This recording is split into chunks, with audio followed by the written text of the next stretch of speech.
ರೇಣುಕಾಸ್ವಾಮಿ ಕೊಲೆ ಕೇಸ್ ಕೋರ್ಟ್ನಲ್ಲಿ ಟ್ರಯಲ್ ನಡೆಯುತ್ತಿದೆ. ಇಂದು ನಡೆದ ಸಾಕ್ಷಿಗಳ ವಿಚಾರಣೆ ವೇಳೆ ಮಹತ್ವದ ಬೆಳವಣಿಗೆಯಾಗಿದೆ. ಪ್ರಕರಣದ 7ನೇ ಸಾಕ್ಷಿಯಾಗಿರುವಂತಹ ರೇಣುಕಾಸ್ವಾಮಿ ತಾಯಿ ಪ್ರತಿಕೂಲ ಸಾಕ್ಷಿ ನಡೆದಿತ್ತು.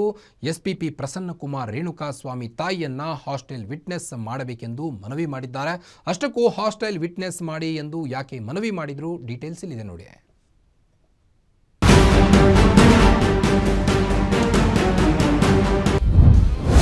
ರೇಣುಕಾಸ್ವಾಮಿ ಕೊಲೆ ಕೇಸ್ನಲ್ಲಿ ಮಹತ್ವದ ಬೆಳವಣಿಗೆ.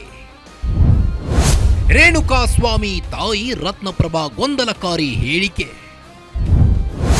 ಆ ದಿನ ಒಂದು ಹೇಳಿಕೆ, ಇಂದು ಮತ್ತೊಂದು ಹೇಳಿಕೆ ಕೊಟ್ಟ ರತ್ನಪ್ರಭಾ. ರೇಣುಕಾಸ್ವಾಮಿ ಕೊಲೆ ಕೇಸ್ನಲ್ಲಿ ತಾಯಿ ಹಾಸ್ಟೆಲ್ ವಿಟ್ನೆಸ್. ಚಿತ್ರದುರ್ಗದ ರೇಣುಕಾಸ್ವಾಮಿ ಹತ್ಯೆ ಪ್ರಕರಣದ ವಿಚಾರಣೆ ಬೆಂಗಳೂರಿನ ಸೆಷನ್ಸ್ ಕೋರ್ಟ್ನಲ್ಲಿ ನಡೆಯುತ್ತಿದೆ. ಇಂದು ನಡೆದ ವಿಚಾರಣೆ ವೇಳೆ ಮಹತ್ವದ ಬೆಳವಣಿಗೆಯಾಗಿದ್ದು, ಪ್ರಕರಣದ 7ನೇ ಸಾಕ್ಷಿಯಾಗಿರುವ ರೇಣುಕಾಸ್ವಾಮಿ ತಾಯಿ ರತ್ನಪ್ರಭಾರನ್ನ ಪ್ರತಿಕೂಲ ಸಾಕ್ಷಿಯಾಗಿ ಪರಿಗಣಿಸಬೇಕೆಂದು ಎಸ್ಪಿಪಿ ಪ್ರಸನ್ನಕುಮಾರ್ ಮನವಿ ಮಾಡಿದ್ದಾರೆ.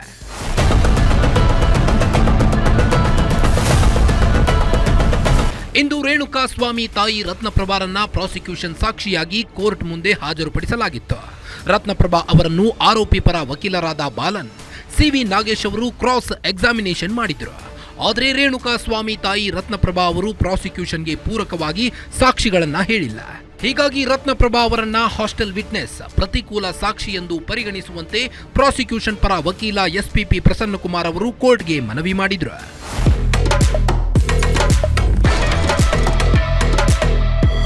ಈ ಹಿಂದೆ ಪೊಲೀಸರ ವಿಚಾರಣೆ ಹಾಗೂ ತನಿಖೆ ವೇಳೆ ನೀಡಿದ್ದ ಹೇಳಿಕೆ ಮತ್ತು ಇಂದು ಹೇಳಿದ ಹೇಳಿಕೆ ಡಿಫರೆಂಟ್ ಆಗಿದ್ದು, ಪೊಲೀಸ್ ತನಿಖೆ ವೇಳೆ ಮೊಬೈಲ್ನಲ್ಲಿ ಸೇವ್ ಆಗಿದೆ ಅಂತ ಹೇಳಿಕೆ ನೀಡಿದ್ರು.